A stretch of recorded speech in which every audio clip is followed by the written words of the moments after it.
ตาแบบนี้แม่นแฟนเจ้าบ่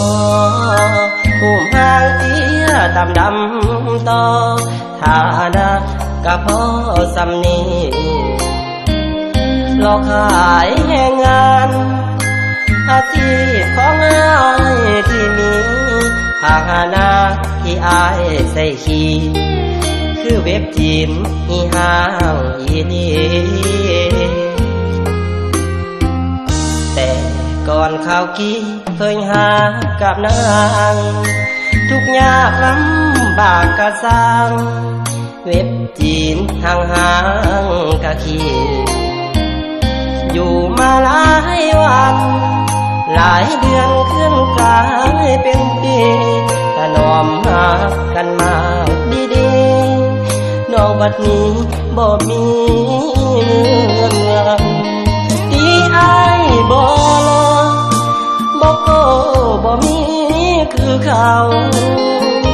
เว็บดินเก่าๆซ่อนได้ก็คิดงอคิดงำคันเป็นจังสิคือบ่ตีแต่โดนก้อ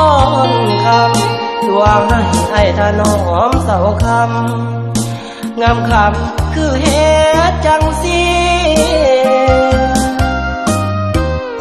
หน้าตาแบบนี้แม่นแฟนเจ้าบ่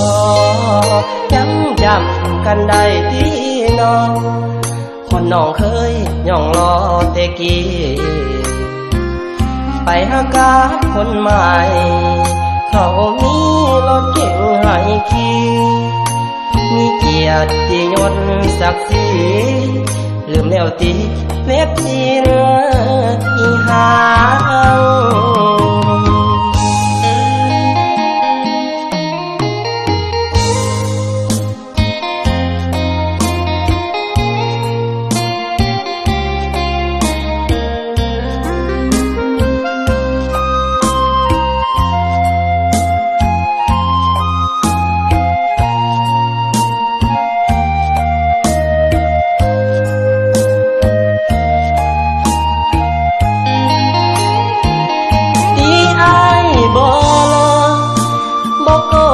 บ่มีคือเขาเว็บกินเก่าๆซ่อนได้ก็คิดงอคิดงำคันเป็นจังสิคือบ่ตีแต่โดนก้อนคำตัวให้ถนอมเสาคำงามคำคือเฮ็ดจังสิหน้าตาแบบนี้แม่นแฟนเจ้าบ่ยังจำกันได้ที่น้องคนน้องเคยย่องรอแต่กี้ไปหากาคนใหม่เขามีรถเก่งให้ขี่มีเกียรติยศศักดิ์ศรี